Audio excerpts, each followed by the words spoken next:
প্রিয় শিক্ষার্থীবৃন্দ, শুভ সকাল। ঢাকা সিটি কলেজের অনলাইন ক্লাসে সবাইকে স্বাগতম। তো আমরা দেখছি মাস্টার্স এর কোর্স, মাস্টার্স এর আমরা মাইক্রো ইকোনমিক্স কোর্স দেখছিলাম। তো এখানে আজকের আমরা দেখতে চাই জেনারেল ইকুইলিব্রিয়াম অধ্যায়, এবং এটা আমাদের 1 নাম্বার লেকচার। তো আজকের জেনারেল ইকুইলিব্রিয়াম চ্যাপ্টারে আমরা দুটো টপিক আমরা এখান থেকে আলোচনায় এনেছি। একটাকে আমরা বলছি যে পার্শিয়াল এন্ড জেনারেল ইকুইলিব্রিয়াম, আরেকটাকে আমরা বলছি জেনারেল ইকুইলিব্রিয়াম এক্সচেঞ্জ। তো পার্শিয়াল এন্ড জেনারেল ইকুইলিব্রিয়াম বলতে আমরা বুঝি যে একটা আংশিক ভারসাম্য আর সামগ্রিক ভারসাম্য। আরেকটাকে আমরা বলছি যে বিনিময় বা বন্টনের ক্ষেত্রে আমরা সামগ্রিক ভারসাম্য কিভাবে পেতে পারি সেটা আমরা এখানে দেখাতে চাই। তো এরপরে আমরা আমাদের টপিকের ক্ষেত্রে আমরা এসেছি পার্শিয়াল এন্ড জেনারেল ইকুইলিব্রিয়ামে। তো পার্শিয়াল এন্ড জেনারেল ইকুইলিব্রিয়ামের সঙ্গে আমরা একটা শব্দ দেখছি যেটাকে আমরা বলছি ইকুইলিব্রিয়াম। তো এখন আমরা আসি, আমরা বলছি যে ইকুইলিব্রিয়ামটা আসলে কি। তো ইকোনমিক্সে আমরা জানি যে ভারসাম্য বললে আমাদের মাথায় প্রথম আসে চলক। কারণ আমরা জানি যে ইকোনমিক্স আর কিছুই না, মূলত কিছু চলকের সমষ্টি, এবং এই চলকগুলো নিয়েই মূলত সম্পর্ক বিশ্লেষণ করা হয়। ম্যাথমেটিক্সে আমরা জানি যে চলকগুলোর মধ্যে সম্পর্ক ব্যাখ্যা করা হয়। Mathematics is nothing different from economics, আর economics is nothing different from mathematics. They are highly related. তো এখন আমরা বলছি যে এই যে আমাদের চলকগুলো, তাদের কাজই হলো চলা। তো যখন আমরা বলছি যে এই যে চলকগুলো, এদের যখন আর চলন শক্তি হারিয়ে যায়, অর্থাৎ এমন কোন স্টেটে কি তারা পৌঁছায় যে স্টেটে তাদের আর চলন শক্তি থাকে না, অর্থাৎ বাড়া বা কমার কোনো টেন্ডেন্সি থাকে না, অর্থাৎ যে অবস্থায় আমরা বলছি যে চলকগুলো বৃদ্ধি পাওয়া বা কমে যাওয়ার টেন্ডেন্সি থাকে না, সেই অবস্থাকে আমরা বলি ভারসাম্য। তো এখন আমরা আসি যে আমরা যদি একটা উদাহরণে দিই, আমরা জানি যে ইকোনমিক্সে আমরা চলক নিয়ে কাজ করি। তো সেদিক থেকে যদি আমরা দেখতে চাই, তাহলে ইকোনমিক্স আসলে কিরকম চলক নিয়ে কাজ করে। আমরা জানি যে ইকোনমিক্স, আমরা জানি যে স্বাধীন এবং অধীন চলকের মধ্যে সম্পর্ক ব্যাখ্যা করার চেষ্টা করে। অর্থাৎ স্বাধীন চলকের পরিবর্তন হলে আমরা জানি যে অধীন চলক পরিবর্তিত হয়। তো সেই পরিবর্তনের সম্পর্কই মূলত আমাদের ইকোনমিক্স এর মেইন টার্গেটেড বিষয়। তো এখন আমরা আসি, আমরা যদি একটা উদাহরণের দিকে তাকাই, তাহলে আমরা দেখি কি যে আমরা তো বললাম যে চাহিদা আর দাম। তো অন্যান্য অবস্থায় স্থির থাকলে আমরা জানি যে দামের সঙ্গে চাহিদার একটা সম্পর্ক তৈরি হয়। তো সেক্ষেত্রে আমাদের সম্পর্কটা কেমন? সম্পর্কের ক্ষেত্রে আমরা বলছি স্বাধীন আর অধীন চলকের সম্পর্ক। তো এখানে আমাদের স্বাধীন চলকটা হলো প্রাইস আর অধীন চলকটা হলো কোয়ান্টিটি। তো সেক্ষেত্রে যদি আমরা চিন্তা করি, তাহলে আমরা দেখছি কি যে চাহিদা আর দামের মধ্যে সম্পর্কটা আমাদের ঋণাত্মক সম্পর্ক। তো এরকম একটা সম্পর্ক আমরা পেলাম। তো এই এক ধরনের সম্পর্ক থেকেই আমরা যে ইকুইলিব্রিয়ামে আসতে পারি সেটা আমরা বলতে পারি না। তাহলে নিঃসন্দেহে আমাদের অন্য সেট অফ ভেরিয়েবল নিয়েও কাজ করতে হয়। তাহলে আমরা বলছি কি যে এটা এক ধরনের একটা ফোর্স। এই ফোর্সটা আমরা কি দেখলাম যে আহ, নিচের দিকে নামছে, বাম দিক থেকে ডান দিকে। এর ফোর্সটা হলো নিচে, কারণ এখানে নেগেটিভ সম্পর্ক ব্যাখ্যা করা হয়েছে। আবার যদি আমরা বলি যে আমাদের পজিটিভ রিলেশনশিপ, যেমন আমরা বললাম যে যোগানের সঙ্গে দামের সম্পর্ক, তো দাম বাড়লে যোগান বাড়ে, দাম কমলে যোগান কমে, অন্যান্য অবস্থায় স্থির থাকলে। তাহলে সেক্ষেত্রে আমরা বলছি কি যে এর ফোর্সটা আবার উপরের দিকে, অর্থাৎ এটা ঊর্ধ্বমুখী একটা রেখা। তো আমরা বলছি এই যে ডিফারেন্ট ফোর্স, এই ডিফারেন্ট ফোর্সের কি এক জায়গায় মিট করার চান্স আছে? যদি এরকম মিটিং পয়েন্ট আমরা পেয়ে যাই, তাহলে সেই অবস্থাকে আমরা বলি ইকুইলিব্রিয়াম। এবং সেই অবস্থায় চলকগুলো আর মুভ করবে না, অর্থাৎ সেই অবস্থায় চলকগুলো স্থির হয়ে যাবে। তো সেখানে আমরা কি করি? ডিমান্ড আর সাপ্লাই নেই। নিচে আমরা নেই কোয়ান্টিটি, উপরে আমরা নেই প্রাইস। নিয়ে দেখি যে ডিমান্ড কার্ভ নিচে নেমেছে, সাপ্লাই কার্ভ উপরে এসেছে, দুটো এক পয়েন্টে মিট করেছে ই পয়েন্টে। সেই ই পয়েন্টে একটা ভারসাম্য আসে। তো সেই ভারসাম্য বিন্দু থেকে মূলত এরা আর মুভ করে না। তো এই এই ভারসাম্য বিন্দুকে আমরা বলি ইকুইলিব্রিয়াম। তো মুভ করলে কি হতো? মুভ করলে কি সেই পয়েন্টটাও সেখানে থাকতো, নাকি সেটা আবার নিচে নেমে আসতো? যেমন আমরা যদি বলি যে ইকুইলিব্রিয়াম প্রাইসের চাইতে যদি প্রাইস বেড়ে যায়, তাহলে সেটা কি হয়? যেমন আমরা এখানে আমাদের একটু ফার্স্ট ইয়ার সেকেন্ড ইয়ার, এর জন্য আমরা ডিটেলসে যাচ্ছি না। তো সেখানে কি হয়? সাপ্লাই বেড়ে যায়, সাপ্লাই বেড়ে গেলে আমরা জানি মার্কেটে প্রাইসের উপরে একটা নেগেটিভ প্রেসার আসে, প্রাইস কমে যায়। আর যদি প্রাইস কমে যায়, ডিমান্ড বেড়ে যায়, সাপ্লাই কম থাকে সে তুলনায়, ফলে এক্সেস সাপ্লাই থাকে, এক্সেস ডিমান্ড থাকে, ফলে প্রাইসের উপরে একটা আপওয়ার্ড প্রেসার থাকে, প্রাইস আবার মুভ করে উপরে চলে যায়। তো এমন একটা স্টেট, যে স্টেট থেকে আমরা বলছি যে প্রাইস আর মুভমেন্টের চান্স নেই, যেখানে ডিমান্ড আর সাপ্লাই সেম হয়, তাহলে সেখানে আমাদের প্রাইসটা একটা চলক, স্বাধীন চলক, সেটা ফিক্স হয়ে গেছে, এবং কোয়ান্টিটি যেটা নিচে আমরা পাই সেটাও ফিক্স হয়ে গেছে। অর্থাৎ এই প্রাইস আর এই কোয়ান্টিটি ওখান থেকে আর মুভ করছে না। অর্থাৎ যে স্টেটে আমরা বলছি যে চলকগুলো ফিক্স হয়ে যায় এবং যেখান থেকে চলকগুলোর মুভ করার কোনো টেন্ডেন্সি থাকে না, সেই স্টেটকে আমরা বলি ইকুইলিব্রিয়াম। তো এই ইকুইলিব্রিয়াম আমাদের ডিফারেন্ট ডিফারেন্ট সেক্টরে হয়, আবার সব সেক্টরকে আমরা একসঙ্গে অ্যানালাইসিস করি। তো যখন আমরা ডিফারেন্ট ডিফারেন্ট সেক্টরকে আলাদা আলাদা ভাবে অ্যানালাইসিস করি, তখন তাকে আমরা বলি পার্শিয়াল ইকুইলিব্রিয়াম। আর সব সেক্টরকে যখন আমরা একসঙ্গে অ্যানালাইজ করার চেষ্টা করি, তখন তাকে বলা হয় জেনারেল ইকুইলিব্রিয়াম। তো আমরা বলছি যে যখন আমরা একটা ইকোনমির পার্ট নিয়ে অ্যানালাইজ করি, তখন তাকে আমরা বলি পার্শিয়াল ইকুইলিব্রিয়াম। তো সেটা আবার কিরকম? তাহলে আমরা বলছি কি যে পার্শিয়াল ইকুইলিব্রিয়ামের ক্ষেত্রে একটা ইকোনমির একটা পার্ট বা অংশ নিয়ে আমরা আলোচনা করছি, হোল ইকোনমি আমাদের এখানে কনসিডারেশন নেই। তাহলে পার্শিয়াল ইকুইলিব্রিয়ামের একটা উদাহরণ কি হতে পারে? যেমন আমরা বললাম যে জুতোর বাজারের চাহিদা আর জুতোর বাজারের যোগান। তাহলে জুতো আমরা বলেছি, জুতোর সঙ্গে আমরা বলি নাই লেদারের কি, শ্রমিকের বাজার কি, তারপরে আমাদের লেদারের সঙ্গে আমরা যদি বলি যে ফুলকপির বাজার কি, এটা সব আমরা একসঙ্গে আলোচনা করিনি। যেখানে একসঙ্গে আলোচনা করা হয় সেটাকে আমরা বলি সামগ্রিক ভারসাম্য। তো আমরা এখানে যদি আংশিক ভারসাম্য বলি তাহলে জুতোর বাজারের একটা দাম পাবো, জুতোর বাজারের একটা পরিমাণ পাবো। আমরা কিন্তু বলি নাই যে সমস্ত অর্থনীতিতে এই পরিমাণ চাহিদা আছে, সামগ্রিক চাহিদা, আর সমস্ত অর্থনীতিতে এই পরিমাণ সামগ্রিক যোগান আছে। অর্থাৎ সমস্ত উৎপাদন আবার চাহিদা যোগানের ভিত্তিতে আমরা বিশ্লেষণ করে পাই একটা গড় দাম বা দাম স্তর, আবার পাই পরিমাণ, সমগ্র পরিমাণ।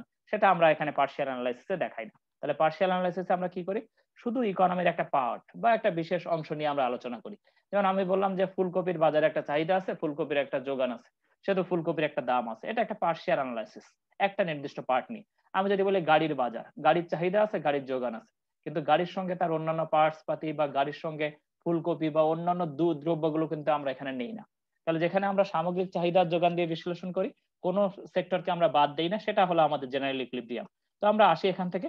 তাহলে আমরা বললাম কি পার্শিয়াল হলে একটা পার্ট নিয়ে আলোচনা করি, এখানে আমরা সমগ্রটা আলোচনা করি না। তো এই পার্টটাকে আমরা বলি পার্শিয়াল ইকুইলিব্রিয়াম। তো এরপরে আমরা আসি, এখানে আমাদের একটা এক্সাম্পল দেয়া আছে। তো জেনারেল ইকুইলিব্রিয়ামে আমরা বলছি কি যে এখানে আমাদের দেয়া আছে all consumers, all firms, all industries, all factors. এখানে আমরা এগুলো নিয়ে আলোচনা করি। অর্থনীতিতে সমস্ত দ্রব্য চাহিদা আছে, যোগান আছে, সমস্ত দ্রব্যের দিক থেকে একটা ইকুইলিব্রিয়াম পাই, সমস্ত উৎপাদনের দিক থেকে একটা আমরা ভারসাম্য পাই। অর্থাৎ সমস্ত ইন্ডাস্ট্রিতে যা উৎপাদিত হচ্ছে সেটাই আমাদের অর্থনীতির সামগ্রিক দ্রব্য, সেদিক থেকে আমরা ভারসাম্য পেতে পারি। তো যখন আমাদের কোন সেক্টরকে আমরা বাদ দেই না, সামগ্রিকভাবে আমরা আলোচনা করি, তখন তাকে বলা হয় জেনারেল ইকুইলিব্রিয়াম। তো আমাদের মূলত চ্যাপ্টারটা এই জেনারেল ইকুইলিব্রিয়াম নিয়ে আলোচনা। তো আমরা এখন জেনারেল ইকুইলিব্রিয়াম নিয়ে আলোচনা করব। তো এখানে মূলত আমাদের এক্সাম্পল দেয়া আছে, নিজেরা একটু দেখে নিলে হবে। তো এরপরে আমরা আসি, আমাদের পরের টপিকটা দেয়া আছে জেনারেল ইকুইলিব্রিয়াম অফ এক্সচেঞ্জ। অর্থাৎ এখন আমরা দেখতে চাই যে বিনিময়ের ক্ষেত্রে আমাদের সামগ্রিক ভারসাম্যটা কি, বা বন্টনের ক্ষেত্রে আমাদের সামগ্রিক ভারসাম্যটা কি। তো যখন আমরা এই বন্টনের ক্ষেত্রে সামগ্রিক ভারসাম্য আলোচনা করতে চাই, তাহলে সেক্ষেত্রে আমরা এখানে ভোক্তার দিক থেকে শুরু থেকে আলোচনা করব। তারপরে আমরা উৎপাদনকারীর দিক আলোচনা করব, এবং পরে যদি আমাদের অন্য কোনো টপিক থেকে থাকে তাহলে সেই অনুযায়ী আমরা আলোচনা করব। আমরা ফার্স্টে আমাদের টার্গেট হলো ভোক্তার দিক থেকে আমরা কিভাবে জেনারেল ইকুইলিব্রিয়াম অফ এক্সচেঞ্জ আসে সেদিকটা আলোচনা করব। তো যখন আমরা এই ভোক্তার ইকুইলিব্রিয়াম আলোচনা করতে চাই, তাহলে সেক্ষেত্রে আমরা এখানে ধরে নিয়েছি এখানে আমাদের ইন্ডিভিজুয়াল আছে দুইজন। আমাদের সহজ এক্সাম্পল দেওয়ার জন্য আমরা দুজনকে চুজ করে নিয়েছি। অর্থাৎ এখানে আমাদের ভোক্তা হলো দুইজন আর গুডস হলো দুইটা। এর আরেক নাম 2x2 মডেল। পরীক্ষার সময় লেখা থাকতে পারে যে 2x2 মডেলটি ব্যাখ্যা করো। সামগ্রিক ভারসাম্যের ক্ষেত্রে 2x2 মডেলটি ব্যাখ্যা করো। তাহলে সেক্ষেত্রে আমরা 2x2 কি পেলাম, আমরা দুটো দ্রব্য নিয়ে আলোচনা করছি এবং এখানে আমাদের ভোক্তা আছে দুইজন। তো দুইজন ভোক্তা, দুটো দ্রব্যের মধ্যে আমরা সামগ্রিক ভারসাম্য কিভাবে পেতে পারি। তাহলে আমরা এমন একটা অর্থনীতি চিন্তা করেছি, সিম্পলিফাইড ইকোনমি, যে ইকোনমিতে আমরা বলছি সব মিলে আমাদের ভোক্তা আছে দুইজন এবং সব মিলে অর্থনীতিতে দুটো দ্রব্য ভোগ হচ্ছে। তো সেই ভোগের ক্ষেত্রে কিভাবে আমাদের এক্সচেঞ্জটা আসে বা জেনারেল ইকুইলিব্রিয়াম কিভাবে আসে সেটা আমরা আলোচনা করতে চাই। তো এরপরে আমরা দেখি যে এই যে জেনারেল ইকুইলিব্রিয়াম অফ এক্সচেঞ্জ আমরা আলোচনা করি, তো এই জেনারেল ইকুইলিব্রিয়াম অফ এক্সচেঞ্জ যখন আলোচনা করা হয় তখন আমরা একটা বক্স নেই। সেই বক্সটাকে আমরা বলি এজওয়ার্থ বক্স।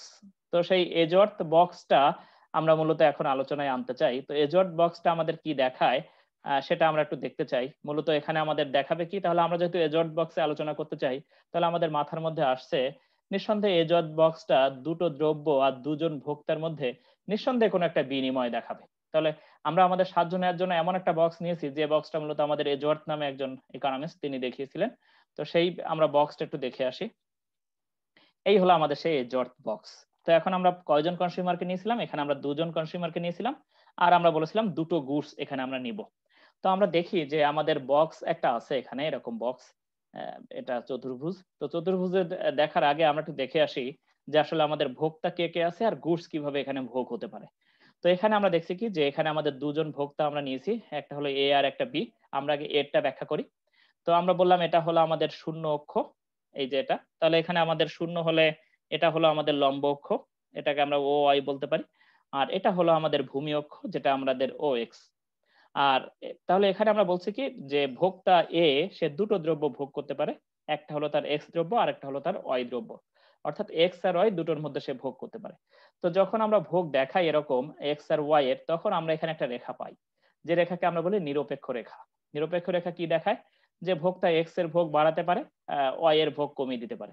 আবার এক্স এর ভোগ কমিয়ে দিলে ওয়াই এর ভোগ বেড়ে যায়, কিন্তু সেক্ষেত্রে তার সন্তুষ্টি সমান থাকে। আবার যদি সে দেখি যে এখান থেকে তার নিরপেক্ষ রেখা উপরে চলে গেছে, তখন তার কি হয় যে এক্স আর ওয়াই দুটোরই ভোগ বাড়ে এবং সেক্ষেত্রে তার সন্তুষ্টিও বাড়ে। যত সে উপরে যাবে, নিরপেক্ষ রেখা যত উপরে যায় তত তার ভোগ বাড়ে। তো এখান থেকে আমরা দেখলাম এটা হলো আমাদের এ ভোক্তার ক্ষেত্রে ওয়াই আর এক্স এভাবে দেয়া আছে, নিচে হলো এক্স, উপরে হলো ওয়াই। যত সে ডান দিকে যায় এখান থেকে তত এক্স এর ভোগ বাড়ে, আবার যত সে উপরে যায় তত তার ওয়াই এর ভোগ বাড়ে, কিন্তু কখনোই দুটো একসঙ্গে এখানে বাড়ছে না। একই রেখায় একটা বাড়ালে তাকে আরেকটা কমাতে হবে, এবং যদি সে দুটোই বাড়াতে চায় তাহলে তার রেখাটা উপরের দিকে চলে যেতে হবে। আমরা জানি যে নিচে নিরপেক্ষ রেখা অপেক্ষা উপরে নিরপেক্ষ রেখায় সন্তুষ্টি বেশি দেখায়, এই হলো আমাদের এটা আমরা জানি। এবার আমরা দেখি যে আমরা এখানে আরেকজন ভোক্তাকে নিয়েছি যেটাকে আমরা বলছি বি। তো বি কে তো আর আমি এর অ্যাক্সিসে দেখাতে পারি না, তো সেক্ষেত্রে আমাকে একটু উপরে যেতে হচ্ছে। তো এটা যদি আমরা একটু এই কাগজটা একটু খুব চেপে লিখে যদি আমরা পেছন দিক থেকে তাকাই, তাহলে দেখা যাবে কি যে এই অ্যাক্সিসটাই উল্টে গেছে এখানে। এটা বি বি অ্যাক্সিস, এখানে আমরা বি এরটা নিয়েছি। তো বি এর বরাবর আমরা কি বলছি, এর যেমন ডান দিকে গেলে এক্স বাড়তো, এর তখন উল্টো হয়ে যাবে। এটা কিন্তু এক্স অক্ষ, তাই এই এক্স অক্ষটা এদিকে চলে এসছে, এই যে এক্স, এটা হলো ভূমি অক্ষ। তাই এর ভূমি কোনটা, তাহলে এর ভূমি হলো এই যে এটা, এই বরাবর। তাহলে এই বরাবর এর ভূমি এটা। তাহলে যদি এর এক্স বাড়ে, তাহলে এর এক্স কোন দিকে গেলে বাড়বে, তাহলে এর এক্স বাড়বে যত এ বাম দিকে যাবে তত এক্স বাড়বে, আর যত এর নিচের দিকে নামবে এখান থেকে তত এর ওয়াই বাড়বে। তাহলে এখান থেকে কি হলো, এটা হলো শূন্য, তা যত শূন্যর কাছাকাছি যাবে তত ওয়াই কমে যাবে, যত শূন্যর কাছাকাছি যাবে তত এক্স কমে যাবে। তাহলে শূন্য বি থেকে যদি ভূমি অক্ষ বরাবর সে এভাবে যায় বাম দিকে, তাহলে এর এক্স বাড়বে। আবার যদি এখানে আসে তাহলে এর ওয়াই বাড়বে। আবার যদি উপরের দিকে যায় ওয়াই কমবে, আবার যদি এখান থেকে ডানে আসে তাহলে এক্স কমবে। তাহলে আমরা যদি একটা এক্সাম্পল দেই, যেমন আমরা যদি বলি যে এই একটা পয়েন্ট দেয়া আছে কিউ, এই কিউ পয়েন্টে আমরা দেখছি কি যে কিউ পয়েন্টে দেখছি যে আমাদের এক্স কমোডিটি দেয়া আছে, এবং সেক্ষেত্রে ভোক্তার এক্স এর, আচ্ছা এখানে আমরা একটু কিউ পয়েন্টে কার কতটুকু ভোগ আমরা একটু জিজ্ঞেস করে আসি, তাহলে আমাদের সুবিধা হবে। এখান থেকে আমরা মুখ খুলে দিচ্ছি। আচ্ছা এবার আমাকে একটু বলো যে রত্না বলো যে এখানে কিউ পয়েন্টে যে এ ভোক্তা আর বি ভোক্তা তাদের এক্স এর ভোগ কতটুকু আর ওয়াই এর ভোগ কতটুকু? স্যার কিউ পয়েন্টে ও মানে ও এ অক্ষে এক্স এর ভোগ হচ্ছে এক্স এ পরিমাণ, আর ওয়াই এরটা হচ্ছে ওয়াই বি পরিমাণ মনে হয় স্যার। ওয়াই বি কেন হবে, ওয়াই কোন অক্ষে দেখিয়েছি আমরা? তাহলে কিউ পয়েন্টে আমরা বলছি কি যে এ কনজিউমারের ভোগ হলো ও এ এক্স এ, অর্থাৎ এই টোটালটা হলো সে এক্স ভোগ করছে। আর এই পয়েন্টে বি এ ওয়াই এর ভোগ হলো ও এ ওয়াই এ, কারণ এই পয়েন্ট বরাবর একটা যদি নিরপেক্ষ রেখা আমরা চিন্তা করতাম, তাহলে সেই নিরপেক্ষ রেখায় সে এক্স কিনছে এতটুক আর ওয়াই কিনছে এতটুক। ফাইন। ও জি স্যার। তাহলে এখন আমরা আসি, টোটাল এক্স আছে আমাদের ও এ এক্স জিরো, এটা হলো টোটাল এক্স। তাহলে টোটাল এক্স এর মধ্যে এক্স ভোগ করে ফেলছে ও এ এক্স এ, তাহলে ইকোনমিতে আর এক্স কতটুকু বাকি আছে, এক্স এ এক্স জিরো এইটুকু বাকি আছে। X zero. তাহলে এক্স এ এক্স জিরো পরিমাণ কে ভোগ করবে এখন? তাহলে আমি যদি একটা গুডের যে পরিমাণ গুড ইকোনমিতে প্রডিউস হচ্ছে তার মধ্যে একজন কনজিউমার যে পরিমাণ ভোগ করেছে, বাদ বাকি যেটা আছে সেটা কে ভোগ করবে? আরেকজন যে আছে সে ভোগ করবে। তাহলে এই যে এক্স এ ও এক্স বি। জিরো বা ও বি এক্স বি এই পরিমাণ ভোগ করবে কে? Why not. বি ভোগ করবে। ও ওয়াই ও বি। বি ভোগ করবে, ও বি না, বি ভোগ করবে। দুজন কনজিউমার, একজন এ একজন বি, আচ্ছা জি স্যার। তাহলে বি ভোগ করবে। আর যদি যদি ও এ ওয়াই এ পরিমাণ ওয়াই ভোগ করে, তাহলে বি কতটুকু ভোগ করবে, ওয়াই। তাহলে ওয়াই বাকি আছে কতটুকু, ওয়াই জিরো ওয়াই এ, এই যে g y sir. Zero y a. তাহলে এখান থেকে বি এর এইটাকে যদি আমরা টেনে নিয়ে আসি, প্যারালাল একই জিনিস, যত দূর যায় তত দূর সেম, তাহলে এটাকে বলি ও বি ওয়াই বি। ও বি ওয়াই বি পরিমাণ কি আছে, ওয়াই আছে। জি স্যার। ঠিক আছে। তাহলে জি স্যার। এখন আমি একজনের মুখ খুলে দেই, মানসুরা বলো। হ্যাঁ, যদি আমরা এখানে আসি যে কিউ বিন্দু বরাবর বলতো, যে এই সংখ্যাগুলোর দিকে না তাকায় তুমি কিউ বিন্দু বরাবর বলতো কার কতটুকু এক্স আর কার কতটুকু ওয়াই এর ভোগ আছে। এই কিউ বিন্দু বরাবর প্যারালাল হিসাবে চিন্তা করে কিউ বিন্দু বরাবর বলো। না পারলে বলতে হবে স্যার পারবো না, তাহলে আরেকজনকে বলবো।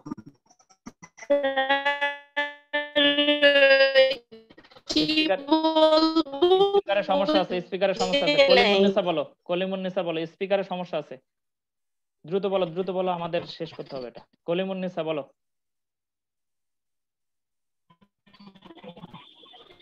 স্যার আমি বুঝিনি প্রশ্নটা। কোশ্চেনটা হলো আমরা তো চিন্তা করলাম ও এ এক্স এ, ও বি এক্স বি, তারপরে বললাম ও A Y A, O B Y B, এইগুলো আমি বলবো না, ঠিক আছে? না বলে কিউ বিন্দু বরাবর তুমি এই মানগুলোকে অন্য কোন ভাবে বলতে পারো যে এটা এইটুক, এটা এইটুক। যেমন আমি যদি বলি যে এখানে তোমার যদি কিউ বিন্দুতে আমি যদি ধরি যে ওয়াই কতটুক বি এর, তাহলে বি এর ওয়াই হবে এক্স বি কিউ। এটা বুঝতে পেরেছো?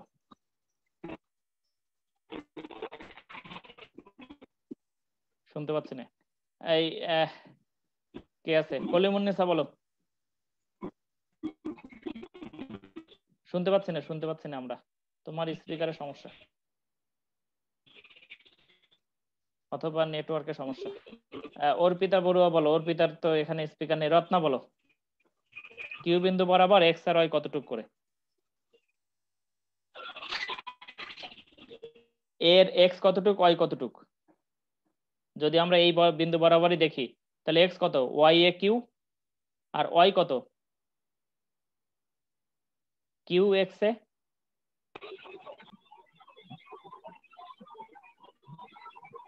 বোঝা গেছে রত্না?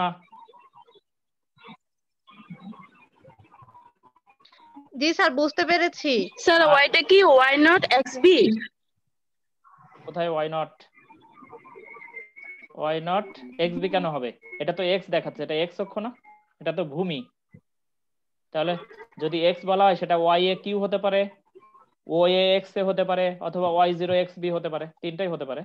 এক্স এর ক্ষেত্রে এক্স এর কনসাম্পশন, এইটার দূরত্ব যা, এই দূরত্ব তো তাই, আবার এই দূরত্ব তো তাই, তাহলে তিনটাই তো সমান।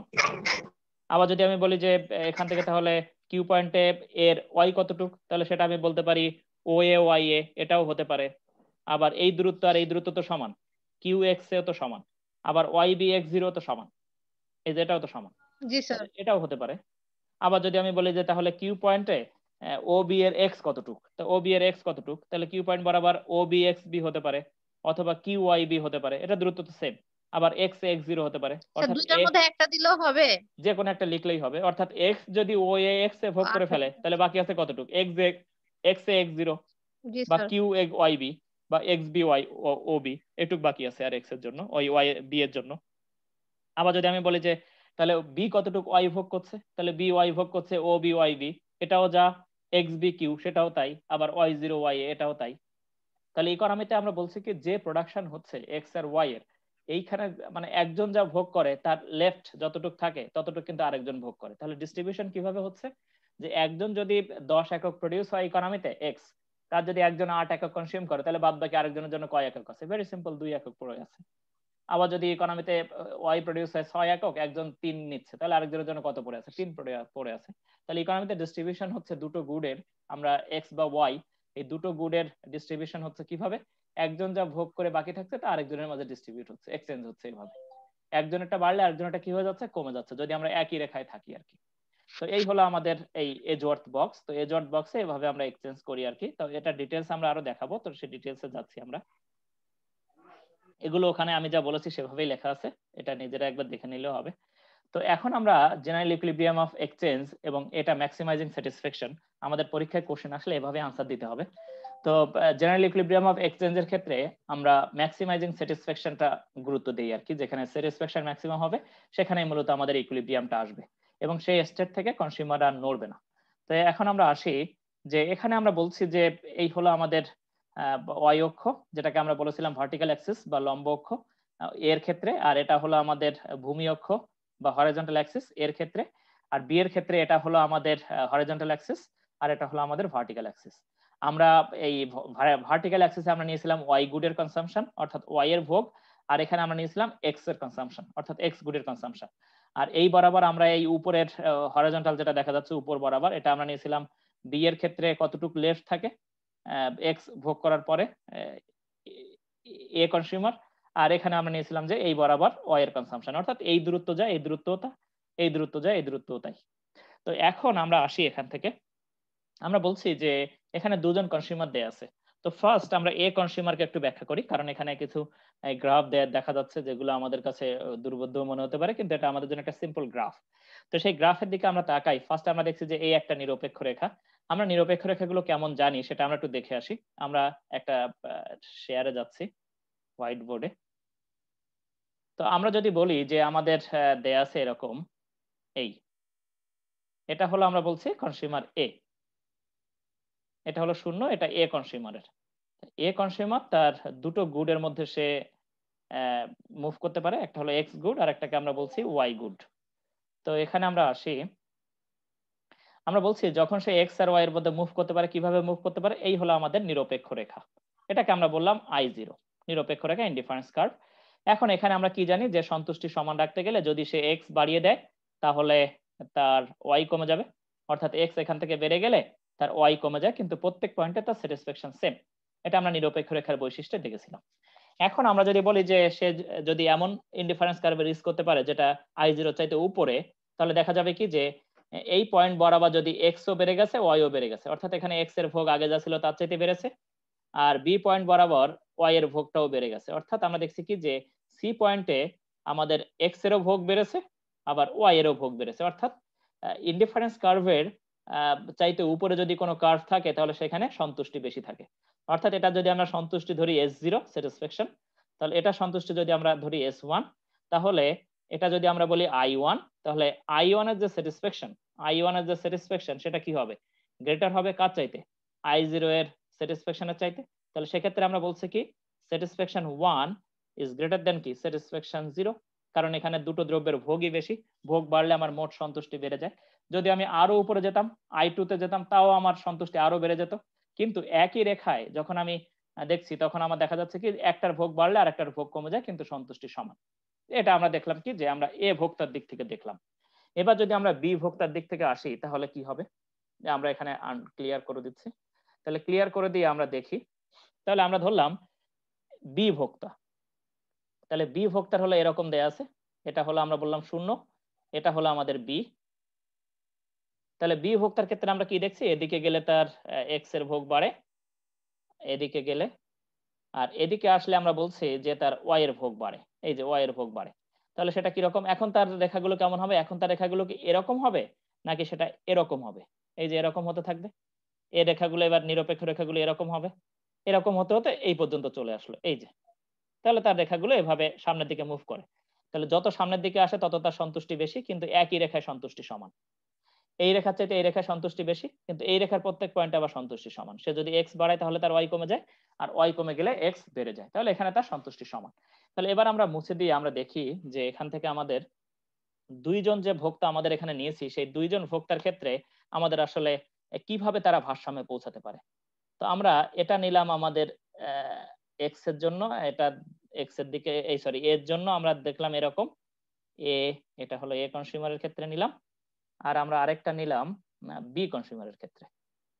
তো এটা হলো আমরা বলছি এটা হলো আমাদের বি কনজিউমার, এই এটাকে আমরা বললাম ও বি। ফাইন, এটা আমরা দেখলাম। এখন আমরা এক কাজ করি, আমরা একটা নিরপেক্ষ রেখা আঁকি।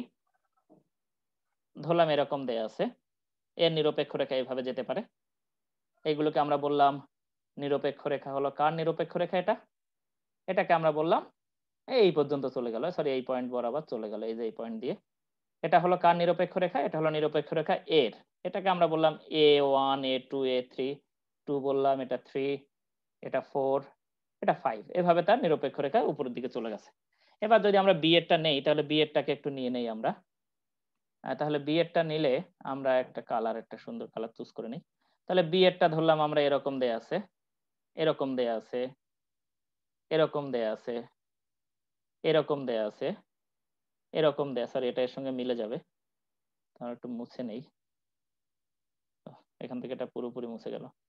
তো এখন আমরা আসি, আমরা বলছি যে বি এরটা ধরলাম এভাবে চলে গেল, ও সরি এভাবে চলে গেল আর কি, এটা নিরপেক্ষ রেখা পুরোপুরি। আচ্ছা আমরা একটু সুন্দর করে আঁকি।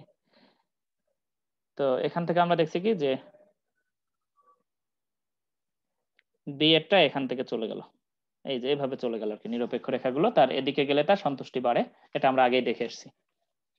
তো এখন আমরা বলছি যে এই যে আমরা নিরপেক্ষ রেখাগুলো পেলাম, এ আর বি এর, তো এই নিরপেক্ষ রেখায় আসলে আমরা বলছি যে কিভাবে সন্তুষ্টি সমান হবে, এই সর্বোচ্চ হবে। তো আমরা কিছু পয়েন্ট এখানে ইন্ডিকেট করি।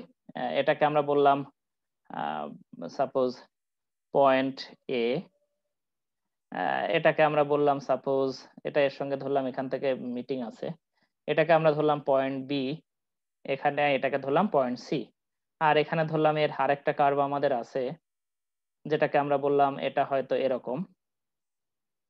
এই কার্ভটা আমরা একটু মুছে একটু সুন্দর করে দিই। তো এখানে আমরা বলছি যে এই কার্ভটা আমাদের আছে এরকম আর কি, এই পয়েন্ট দিয়ে গেছে আর কি। আর এখানেও আমাদের একটা আছে, সেটা কিরকম, সেটা হলো এরকম, এই সরি এরকম, এটা নিজের আর কি একটা মনে করে নিলেই হবে। তো এখন আমি বললাম এ বি সি, এটাকে আমি বললাম ডি পয়েন্ট, এটা আগে এ নিলেও হতো, এটাকে বললাম ই পয়েন্ট। এখন আমি এই পয়েন্টগুলো যোগ করে দিই, এই যে একটা যোগ করে দিয়ে একটা কার্ভ দিয়ে যোগ করে দিচ্ছি, এই একটা কার্ভ দিলাম। এই কার্ভের নাম বলা হয় Edgeworth contract curve. Contract curve আমরা এখনো পুরোপুরি ব্যাখ্যায় আসিনি, আমরা আগে এঁকে নিচ্ছি, তাহলে আমাদের আঁকাটাও দেখা হলো। এটাকে আমরা বলছি কন্ট্রাক্ট কার্ভ, এটাকে আমরা বললাম কন্ট্রাক্ট কার্ভ। তো এবার আমরা আসি, এখন আমরা বলছি যে যদি এখানে আমাদের স্যাটিসফ্যাকশন কখন ম্যাক্সিমাম হবে, আমাদের সবসময় মনে রাখতে হবে স্যাটিসফ্যাকশন তখনই ম্যাক্সিমাম হবে যখন এ আর বি, আমরা যে দুজন কনজিউমারকে নিয়েছি সেই দুজনের ইনডিফারেন্স কার্ভ যখন একটা পয়েন্টে মিট করবে। ইনডিফারেন্স কার্ভ যখন মিট করবে সেই পয়েন্টকে আমরা বলছি এখানে আমাদের কোনটা ম্যাক্সিমাম হবে, স্যাটিসফ্যাকশনটা ম্যাক্সিমাম হবে, স্যাটিসফ্যাকশনটা ম্যাক্সিমাম হবে। অর্থাৎ যে পয়েন্টে আমাদের দুটো ইনডিফারেন্স কার্ভ মিট করবে সেই পয়েন্টে আমাদের স্যাটিসফ্যাকশন ম্যাক্সিমাম হবে। তাহলে এখানে যদি আমরা বলি যে এখানে আমাদের মিটিং পয়েন্ট কোনটা কোনটা আছে, ই আছে, এ আছে, বি আছে, সি আছে, ডি আছে, তাহলে এই ই এ বি সি ডি এই চারটা পয়েন্টেই আমাদের স্যাটিসফ্যাকশন কি হতে পারে, ম্যাক্সিমাম হতে পারে। এখন আমরা কোথায় থাকতে চাই সেটা এখন আমাদের ব্যাপার, তা দেখে আসি আমরা কোথায় আমরা থাকতে চাই। তো এই স্যাটিসফ্যাকশন ব্যাখ্যা করতে যে দেখি আমরা একটা এখানে একটা পয়েন্ট করে নেই, এই যে একটা পয়েন্ট আমরা নিলাম, সাপোজ ধরলাম এই পয়েন্টকে আমরা বললাম এফ বিন্দু। এখন এফ বিন্দুতে তো আমাদের দুটো নিরপেক্ষ রেখা মিট করেনি, এখানে তো কাট করেছে। এই যে আমাদের দেখছি কি যে এই একটা নিরপেক্ষ রেখা, এটা হলো 2 নাম্বার নিরপেক্ষ রেখা, কার 2 নাম্বার নিরপেক্ষ রেখা, বি এর নিরপেক্ষ রেখা এটা। আর এখানে আমরা দেখছি কি যে এখানে আরেকটা নিরপেক্ষ রেখা আছে, এই যে এটা হলো 3 নাম্বার নিরপেক্ষ রেখা, কার নিরপেক্ষ রেখা, এর নিরপেক্ষ রেখা, এটা বি এর, আর এটাকে আমরা বলছি এটা হলো এর নিরপেক্ষ রেখা। এখন আমরা বলছি যে আগে আমরা ব্যাখ্যা করেছিলাম যে উপরের দিকে গেলে নিরপেক্ষ রেখা সন্তুষ্টি বাড়ে, তাহলে এ যত উপরের দিকে যায় এখান থেকে তত এর এক্স আর ওয়াই দুটোই বেড়ে যায়, এ নিয়ে কোনো সন্দেহ নেই, সন্দেহ থাকলে আমরা আবার আসবো। আর বি যত এই আমাদের নিচের দিকে নামবে তত বি এর সন্তুষ্টি বাড়বে। তো এখন আমরা বলছি যে এফ একটা বিন্দু দেয়া আছে, তাহলে এফ বিন্দুতে কি আমাদের সন্তুষ্টি সর্বোচ্চ হবে, কারণ আমরা বলছি যে এখানে তো নিরপেক্ষ রেখা মিট করেনি, এখানে তারা কাট করেছে। তাহলে আমরা বলছি কি যে এফ বিন্দুতে আমাদের নিরপেক্ষ রেখা কাট করেছে, যেমন আমরা বলছি কি এফ বিন্দুতে আমাদের নিরপেক্ষ রেখা কাট করেছে, তাহলে কাট পয়েন্টে নিঃসন্দেহে আমাদের ম্যাক্সিমাম ইকুইলিব্রিয়াম আসবে না, ম্যাক্সিমাম স্যাটিসফ্যাকশন আসবে না। ইকোনমি সবসময় চায় যে ইকোনমিক স্যাটিসফ্যাকশন ম্যাক্সিমাম হবে, তাহলেই আমরা কেবল জেনারেল ইকুইলিব্রিয়ামে পৌঁছাতে পারি। তাহলে জেনারেল ইকুইলিব্রিয়ামে পৌঁছানোর জন্য আমাদের A B C D E পয়েন্টের বাইরে অন্য কোনো পয়েন্টে ইকোনমি জেনারেল ইকুইলিব্রিয়াম দেখাবে না। তাহলে এফ পয়েন্টে তো আমাদের নিরপেক্ষ রেখাগুলো কাট করেছে, তাহলে এফ পয়েন্টে কেন ভারসাম্য হবে না? তো সেই ভারসাম্য হবে না কেন আমরা একটু ব্যাখ্যা করি। যেমন ধরলাম এখানে আমরা বলছি যে আমাদের এফ বিন্দুতে কি এমন সুযোগ আছে যে একজনের স্যাটিসফ্যাকশন আমরা সেম রেখে অন্যজনের স্যাটিসফ্যাকশন বাড়াতে পারি? যদি একজনের স্যাটিসফ্যাকশন সেম রেখে অন্যজনকে বাড়ানো যায়, তাহলে আমরা কি বলছি যে একজনের স্যাটিসফ্যাকশন সেম রেখে যদি অন্যজনকে বাড়ানো যায়, তাহলে আমাদের ওই প্যারেটো কন্ডিশন কি আছে, ইকোনমিতে কাউকে ক্ষতি না করে যদি আরেকজনের সন্তুষ্টি বাড়ানো যায়, তাহলে ইকোনমি আমাদের সন্তুষ্টি ইকোনমিতে সর্বোচ্চ হয় এবং ইকোনমি আমাদের দক্ষতা অর্জন করে এবং ইকোনমিতে সামগ্রিক একটা ভারসাম্য অর্জিত হয়।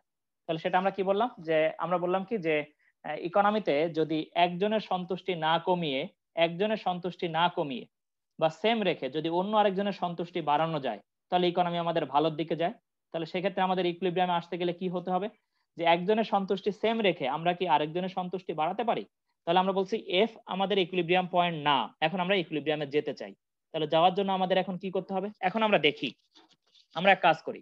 তাহলে এফ বিন্দুতে এই যে রেখা আমরা একটা পেলাম, এটাকে আমরা বলেছিলাম কয় নাম্বার রেখা? এটাকে আমরা বলেছিলাম এটা হলো 2 নাম্বার রেখা। 2 নাম্বার রেখা কার? বি এর 2 নাম্বার রেখা। তা আমরা বি এর 2 নাম্বার রেখাকে চেঞ্জ করছি না, এটা একই জায়গায় থাকলো। ধরলাম একই জায়গাতেই আছে। কোন পয়েন্টে আছে? সি পয়েন্টে আছে। বি রেখাটা আমাদের কোন পয়েন্টে আছে? ধরলাম এটা হলো আমাদের সি পয়েন্ট, সি পয়েন্টে আছে। এবার আমরা কি সি পয়েন্টে থেকে অন্য কারো সন্তুষ্টি বাড়াতে পারি? তাহলে দেখি এখান থেকে। তাহলে বি পয়েন্টে থাকলে আমি এই সি এরটা কিন্তু আর চেঞ্জ করছি না, কিন্তু কারটা বাড়ানো সম্ভব আমাদের এখানে, এরটা বাড়ানো সম্ভব। এ এখনো উপরে যেতে পারে। এ যদি উপরে যায় তাহলে তো কারটা কমছে না। এ যদি উপরে যায় তাহলে তো আর আমাদের বি এরটা কমছে না। শুধু আমরা এখন কি দেখছি, যে এখান থেকে আমাদের এর রেখাটা আগে এই পজিশনে ছিল, এই পজিশনে ছিল, এখন সেটা চেঞ্জ হয়ে আমাদের উপরে চলে গেছে, এই যে উপরে চলে গেছে। তাহলে আমরা এখান থেকে কি বলতে পারি, যে এটা ছিল আমাদের 2 নাম্বার, এটা ছিল আমাদের 3 নাম্বার। তাহলে 2 নাম্বার রেখার চাইতে 3 নাম্বার রেখাটা উপরে, উপরে থাকার ফলে কি হয়েছে, যে এই নিচের চাইতে উপরে সন্তুষ্টি বেশি। তাহলে কার সন্তুষ্টি বাড়ানো গেছে? আমরা বলছি এর সন্তুষ্টি আমরা বাড়াতে পেরেছি, কিন্তু কারটা ফিক্স রাখা গেছে। আমরা বলেছি যে বি এরটা সেম রেখে আমরা এ কে বাড়াতে পেরেছি। ফলে দেখা যাচ্ছে কি যে আমাদের ইকোনমিতে ওভারঅল সন্তুষ্টি বেড়ে গেছে।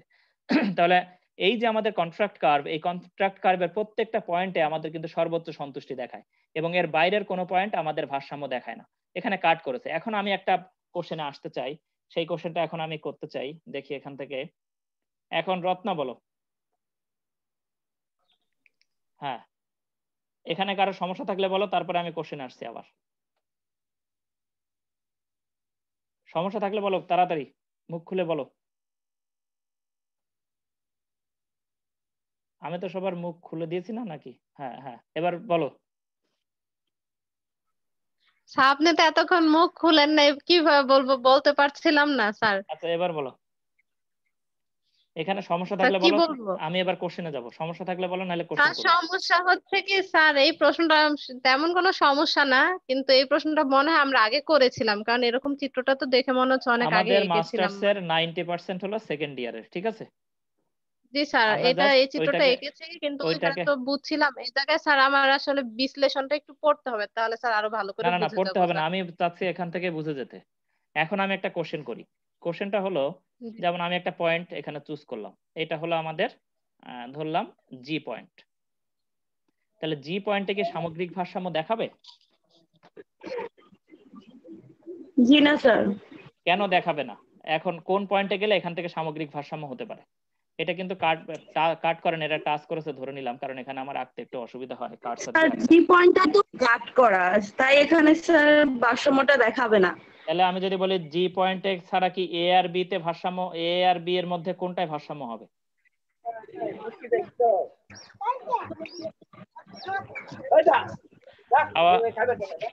আওয়াল তোমার মুখ বন্ধ করো।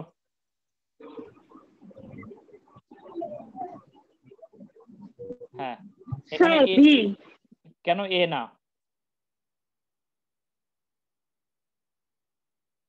আমি যদি বলি যে জিতে ধরলাম, আমি এক কাজ করি, আমি এর সন্তুষ্টিটা স্থির রেখে দিই, তাহলে এর এই কার্ভ 2 নাম্বার কার্ভটা সেম থাকবে, ঠিক আছে? তাহলে বি এর সন্তুষ্টি কি বাড়ানো যায়? বি তো তখন এইখান থেকে এখানে আসতে পারে, এই যে এর সন্তুষ্টি তো সেম, এর সন্তুষ্টি সেম রেখে কার সন্তুষ্টি বাড়ানো গেছে? এই যে এই কার্ভটা এখন এখানে এসে গেছে না?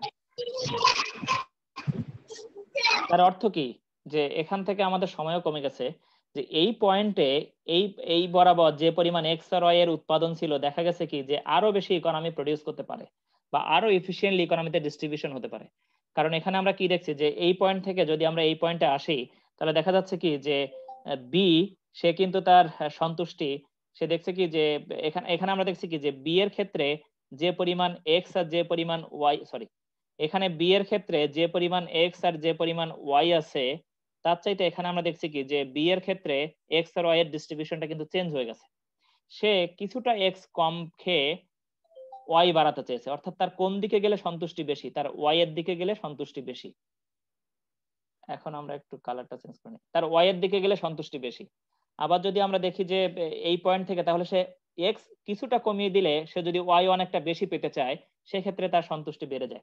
তাহলে এখানে আমরা যদি বলি যে এক্স কিছুটা কম উৎপাদন হলে যদি ওয়াই এর উৎপাদন অনেক বেশি বেড়ে যায়, তাহলে অর্থনীতিতে সামগ্রিকভাবে সম্পদের বন্টনটা ঠিক হবে। সম্পদের বন্টন ঠিক হলে, সম্পদের বন্টন ঠিক হবে কেন? কারণ আমরা ওয়াই এর দিকে বেশি প্রডিউস করতে চাই, এক্স এর দিকে বেশি সম্পদ নিয়োগ করেছিলাম, সেই এক্সটা খানিকটা কমিয়ে দিয়ে আমরা ওয়াইটাকে অনেক বেশি বাড়াতে পারি। তাহলে সেক্ষেত্রে সামগ্রিকভাবে অর্থনীতিতে দক্ষতা বাড়ে এবং এখানে সন্তুষ্টি সর্বোচ্চ হয়। বি পয়েন্টও আমাদের স্যাটিসফ্যাকশন ম্যাক্সিমাম হয়। এবার আমরা আসি বি পয়েন্টে কেন স্যাটিসফ্যাকশন ম্যাক্সিমাম হয়। কারণ বি পয়েন্টে আমরা কাকে ক্ষতি করিনি? আমরা এই যে বি কে ক্ষতি করিনি। বি পয়েন্টে কাকে ক্ষতি না করে কাকে সন্তুষ্টি বাড়িয়ে দিয়েছি, এরটা এখানে চলে গেছে। এই বি পয়েন্টটা আমাদের সন্তুষ্টি সর্বোচ্চ দেখায়। এখন আমি যদি জি থেকে এতে আসি, তাহলে জি থেকে এতে আসলে কি দেখা যাচ্ছে? এতে দেখছি আমরা যে আমাদের কার সন্তুষ্টি সমান আছে, এই যে এই লাইনটা সেম আছে, এটা হলো আমাদের এ কনজিউমারের সন্তুষ্টি সমান, কিন্তু কারটা বাড়ানো গেছে, এই যে এটা এটা এখান থেকে বাড়ানো গেছে, বি এরটা বাড়ানো গেছে। তাহলে এ আর বি ইকোনমি আসলে চুজ করবে যে কে কতটুকু পেতে চায় তার উপরে, কার